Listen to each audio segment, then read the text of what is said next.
Hey guys, good morning. Greetings, red and black fans. This is Flamengo. Welcome to the Paparazzo Rubro Negro channel. If you're just joining us, please follow, like, and share on all platforms. If you're on YouTube, please subscribe down below, click the bell for notifications, and drop a like on the video. We're always here bringing you the best Flamengo updates. We have sponsors in the pinned comment, but let's get straight to the point. Let's talk about news from Mengo, right? People are only talking about the cup matches. Yeah, man, we're not going to talk about Flamengo. Actually, we are going to talk about Flamengo when it's time to talk about this competition happening in Mexico, the United States, and Canada. We'll only talk about what relates to Flamengo.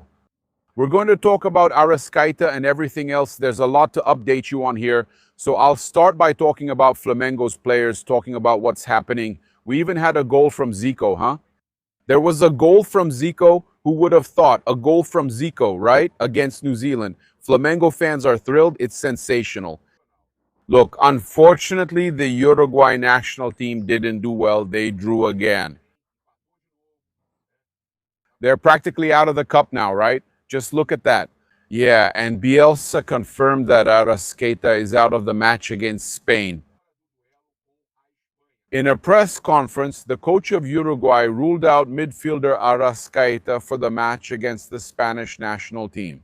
Quote, yeah, Araujo won't play against Spain, neither him nor Arrascaeta, okay? So Mengo's number 10, our star player, is out.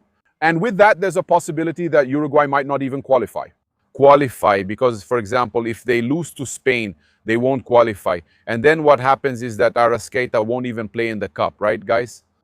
Crazy, right? And then many Flamengo fans feel sorry. Obviously, we're upset that Arrasca won't participate. But on the other hand, forcing the player suddenly in a round of 32 could be dangerous, right?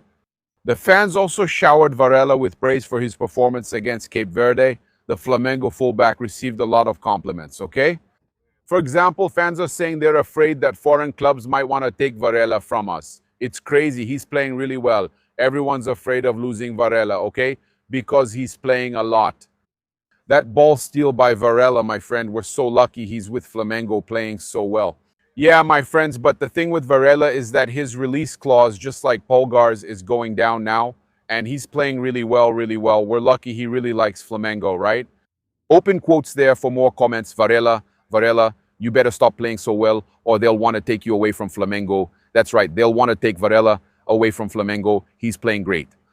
78 accurate passes, 68 actions with the ball, 1 tackle, 1 interception, 2 ball recoveries, 6 duels won, 3 defensive contributions.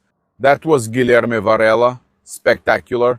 And De La Cruz was also upset with the performance of the Uruguayan national team. Quote, the truth is that we're in a situation we didn't imagine. In these 2 games, we weren't able to achieve everything that the team is really capable of. So it's a complicated moment, right? But from this orange, we make orange juice, which is Guilherme Varela, playing really well. But we have to stay alert because someone might try to take him away from Flamengo. My friends, here's the thing. Look, Flamengo will have a total of 8 training sessions between returning and traveling to Portugal. And Flamengo could have 4 reinforcements, 4 for the next training sessions. Actually, they'll get some time off, right? If they're eliminated in the group stage, right? Or if they don't play the round of 32. They get a few days off, right? Just a few days, and they should only report back in Portugal, right? So some players will get a few days off and will only report back in Portugal. Or maybe Flamengo will even release them, but we're still waiting for Flamengo's decision. But anyway, Flamengo should have, some players coming in to strengthen the squad, right, against our will. Because we were rooting for him, I was rooting for Plata, right? He was also really affected by Ener Valencia's missed goals. Plata actually played really well.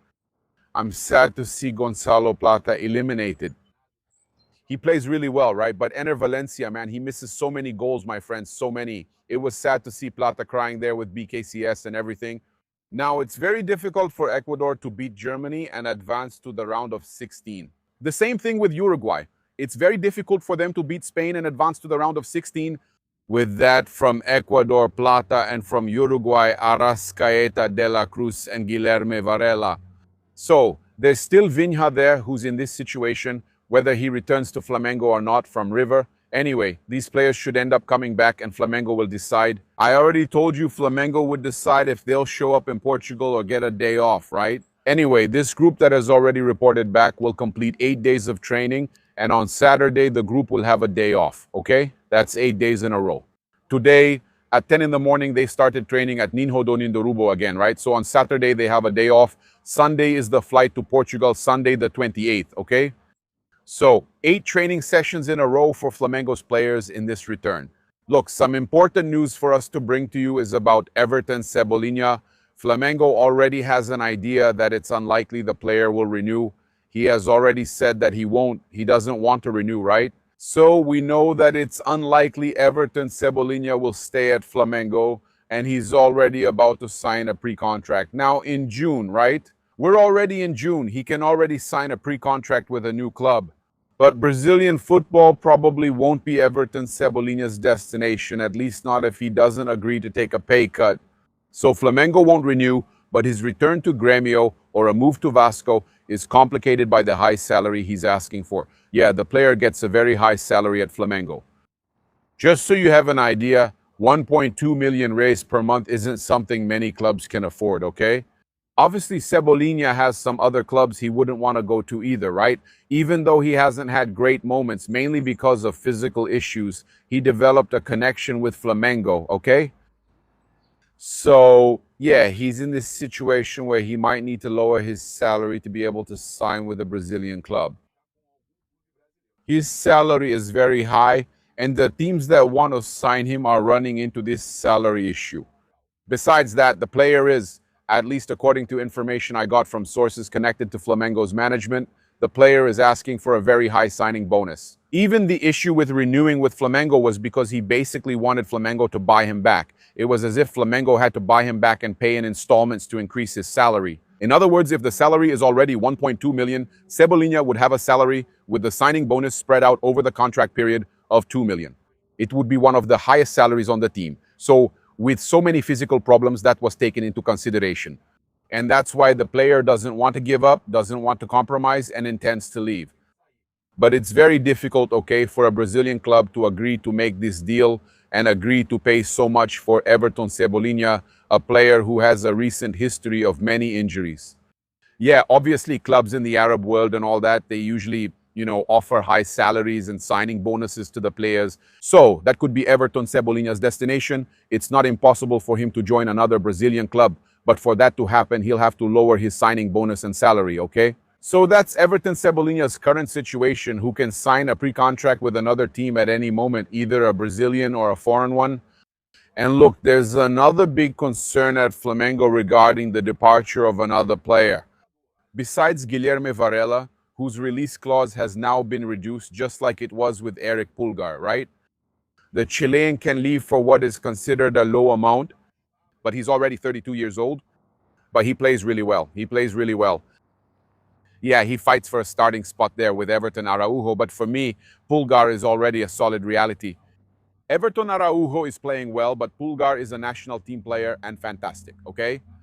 He's been at Flamengo since 2022. Yeah, his contract runs until December 2027. Yeah, we brought this information that the release clause amount was dropping, and it drops drastically. It goes down to 4 million euros, 23.5 million reais at the current exchange rate. And there are teams in the Arab world interested in Pulgar. And to take him away from Flamengo, all it takes is for him to want it.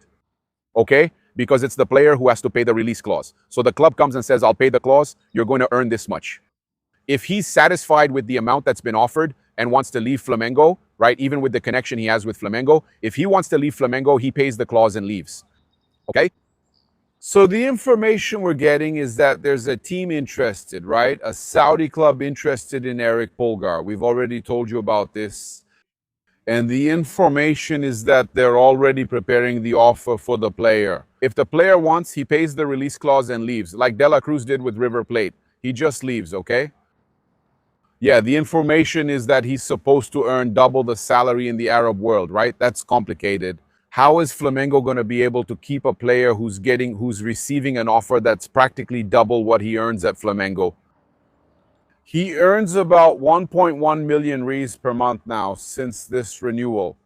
Yeah, it was 17 games and 2 goals scored, but he's much more of a defensive player than a goal scorer. Yeah, due to his physical problems, he's been facing competition.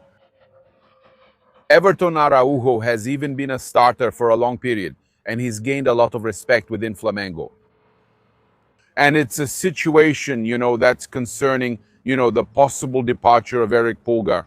Yeah, the team that's interested is Neon SC, okay?